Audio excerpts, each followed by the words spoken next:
You know, I have said this before.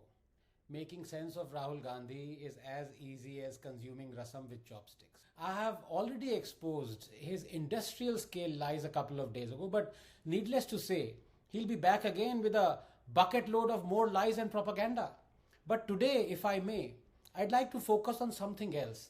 On this facade of Rahul Gandhi being approachable and answering questions fearlessly from fearless independent journalists.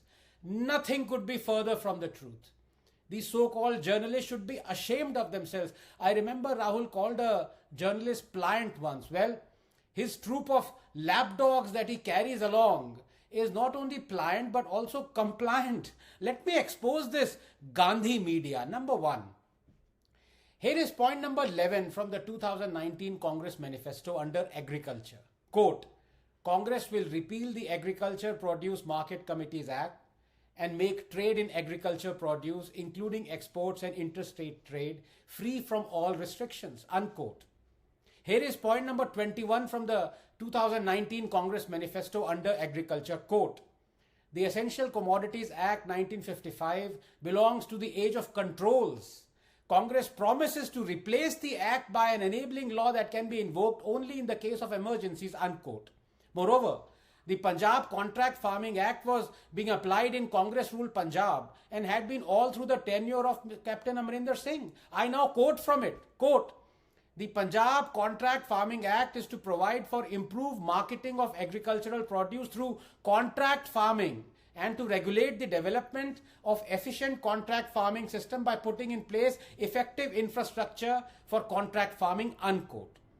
Now, the three farm laws brought in by Modi were Farmers Produce Trade and Commerce Promotion and Facilitation Act, Essential Commodities Amendment Act, and Farmers Empowerment and Protection Agreement on Price Assurance and Farm Services Act. They delivered exactly what the Congress promised or was already implementing, except that Modi had not repealed APMCs as the Congress wanted, but just provided the farmer with a choice to go through the APMCs or not. So if Rahul Gandhi said that the farm laws were black, wasn't his manifesto black too? But did any journalists gathered there ask him this? No. Two, what death of democracy is Rahul Gandhi talking of when Congress government in Chhattisgarh arrested a man who complained of power cut and charged him with sedition? When Congress government arrested 60 tribals and Dalits, including the Dalit activist and senior editor Sudhir Dhavle, under sedition charges and threw them in jail? When 12,000 people were charged with sedition under the UPA, including 8,000 people in a single day, and the Congress Home Minister then Chidambaram called them anti-nationals? When citizens were arrested by Congress government for merely calling a politician penguin? When a professor is arrested for sharing a Mamata cartoon in Bengal and acquitted after 11 years when Rahul Gandhi keeps quiet? Or when the communist government in Kerala books 120 people for social media posts criticizing CM Vijayan and Rahul Gandhi keeps quiet? Or when there exist as many as 275 documented instances of brutal trampling of democracy under the Congress, 87 of those in the last 15 years, and Congress and Rahul Gandhi keep quiet? Did any journalist present there confront Rahul Gandhi with this fact? No. 3. What intolerance is Rahul Gandhi talking of when a Congress MLA Johir Lal says he won't work for Dalits as they didn't vote for him? Or when Congress's Harish Rawat says those who kill a cow have no right to live in India? Or when Congress legislators demand hanging of Kamlesh Tiwari? Or when Yasin Malik is celebrated by Congress's Manmohan Singh?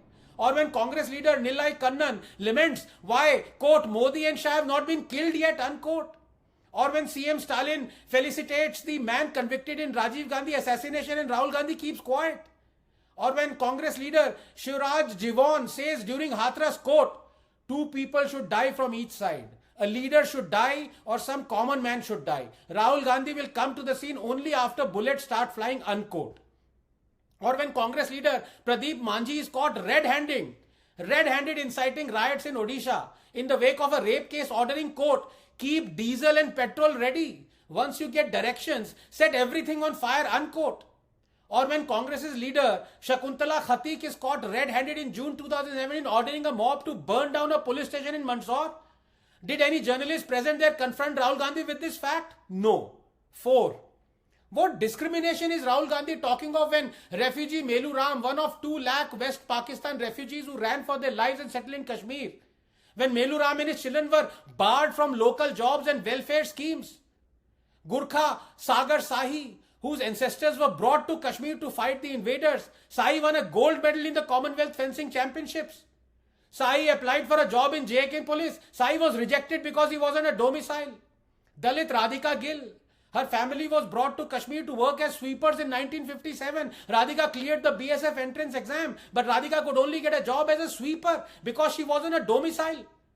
For 70 years, the human rights of lakhs of Dalits, Gurkhas, women, Sikhs, refugees were brutally trampled upon by the state. And its politicians, allies of Congress like Farooq Abdullah, who delighted in saying, and I quote, they want to abolish 370 and we'll remain silent. Inshallah, we will fight. We dare them. Allah would want that we gain independence from India. Did any journalist present there confront Rahul with this fact? No. 5.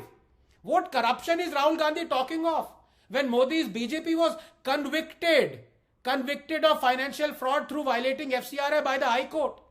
But it was Congress that supported Modi's retrospective amendment of the FCRA, thereby nullifying the court conviction. And you know why?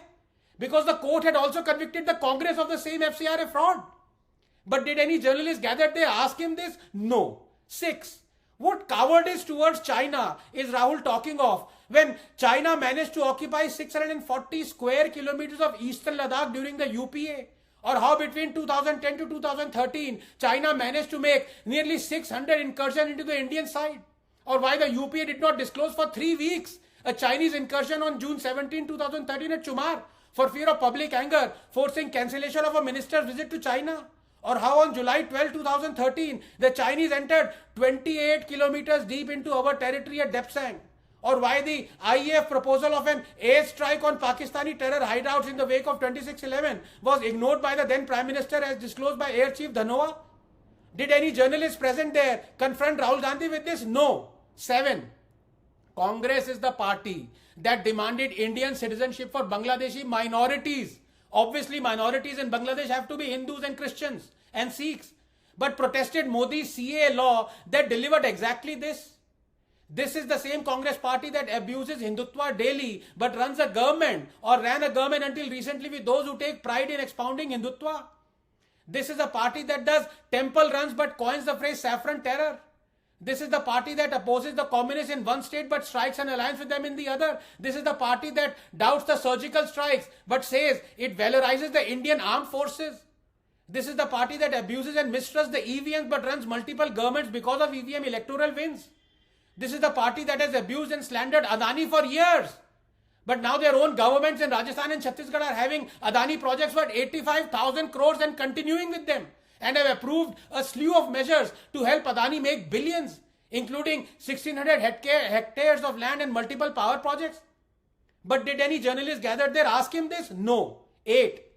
Rahul Gandhi says Modi is anti-minority, Well, here is the data. Minorities before 2014, 20,000 skilled trained, 5% with government jobs, 3 crore scholarships, 70% girls school dropout rate. Minorities after 2014, 2 million skilled trained, 10% with government jobs, 5 crore scholarships, free UPSC coaching, 30% girls school dropout rate, while our Muslim population is 14.2%. As many as 31.3% of homes under Awas Yojana, 33% of funds under Kisan Samman Nidhi, and 36% beneficiaries under Mudra Yojana have been Muslims. Housing, skilling, scholarships, government jobs.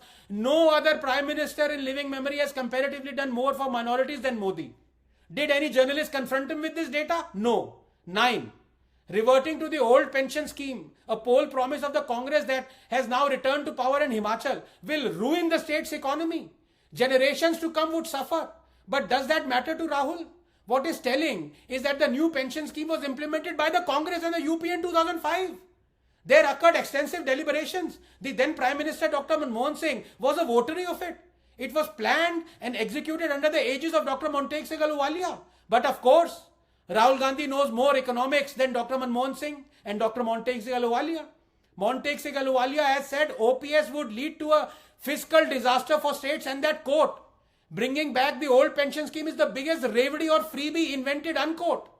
Himachal's debt to GDP is already 43%. It will rise soon. The pension expenditure has risen from 2% of revenue receipts in 80 to 20% now.